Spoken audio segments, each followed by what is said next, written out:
পৃথিবীকে উন্নত থেকে আরও উন্নততর করার জন্য বিজ্ঞানীরা প্রতিনিয়ত নতুন কিছু আবিষ্কার করার পরিকল্পনা করছেন। তাই বর্তমানে বিভিন্ন দেশ চিরাচরিত শক্তির ব্যবহার কমিয়ে অচিরাচরিত শক্তি ব্যবহারের উপর জোর দিচ্ছে। আর এই অচিরাচরিত শক্তির প্রধান উৎস হিসাবে সৌরশক্তিকে যথেষ্ট পরিমাণে কাজে লাগানোর চেষ্টা করা হচ্ছে। কিন্তু এই সকল কিছুকে পেছনে ফেলে চীন তার প্রযুক্তিবিদ্যাকে কাজে লাগিয়ে এমন কিছু অত্যাধুনিক পরিকল্পনা করেছে যা গোটা বিশ্বকে তাক লাগিয়ে দিয়েছে। তাহলে কি সেই পরিকল্পনা, তা আমরা জেনে নেব। কিন্তু তার আগে যারা এই চ্যানেলে নতুন তারা অবশ্যই নিচের ওই লাল সাবস্ক্রাইব বাটনটি প্রেস করে পাশের বেল আইকনটি অল করে দিন, যাতে এরকম সব লেটেস্ট ভিডিও সবার আগে আপনার কাছে পৌঁছে যায়। চীন খুব শীঘ্রই আকাশে তাদের তৈরি কৃত্রিম চাঁদ স্থাপন করতে চলেছে।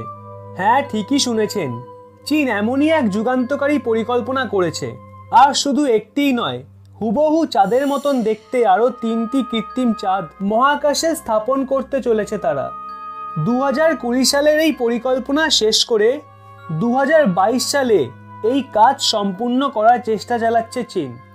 এই প্রজেক্টের মূল উদ্দেশ্য হল সূর্যের রশ্মিকে প্রতিফলিত করে আরও আলো উৎপন্ন করা। আর এই 3টি চাঁদকে 360 ডিগ্রি কোণে লাগানো হবে। আর এই কৃত্রিম চাঁদ 24 ঘন্টা আলো দিতে সক্ষম হবে।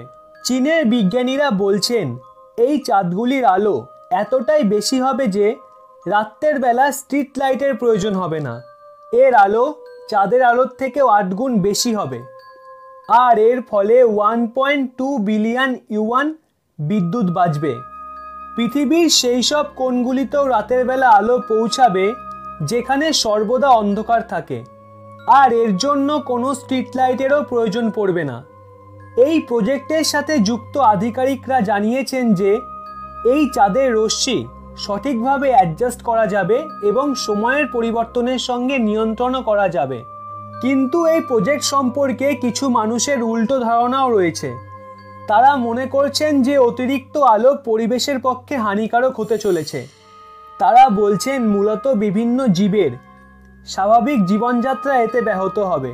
কিন্তু চীনের এক বিশেষজ্ঞ এই কৃত্রিম চাঁদের দূষণ প্রভাবকে নাকচ করে দিয়েছেন। তিনি বলেছেন যে এই চাঁদের থেকে ডিম আলো বেরোবে আর তা নিয়ন্ত্রণও করা যাবে। তাই এই আলো কখনোই জীবকুলের ওপর কোনো প্রভাব ফেলবে না। তবে মানব নির্মিত এই চাঁদ তৈরির প্রজেক্ট এই প্রথম নয়। এর আগে ইউএসএ এবং রাশিয়া এই পরিকল্পনা করেছিল। আর রাশিয়া তো 90-এর দশকে এর জন্য এক কৃত্রিম উপগ্রহ মহাকাশে প্রেরণ করেছিল, কিন্তু তা ব্যর্থ হয়ে যায়। এখন দেখার বিষয় হলো চীন 2022 সালের মধ্যে কৃত্রিম চাঁদ স্থাপনের যে মেগা প্রজেক্টটি নিয়েছে তা সফল করতে পারে কিনা। আবার এমনই কোনো গুরুত্বপূর্ণ তথ্য নিয়ে হাজির হব আপনাদের সামনে। তাহলে বন্ধুরা, আজ অবধি এতটাই। ভিডিওটি ভালো লাগলে অবশ্যই লাইক, কমেন্ট আর প্রচুর পরিমাণে শেয়ার করে আমাদের পাশে থাকবেন। আই এম সৈকত এবং তোমার ফ্যাক্ট এমন দুজন ভিউয়ার্স যারা আমাদের ভিডিওয়ে সুন্দর সুন্দর কমেন্ট করে।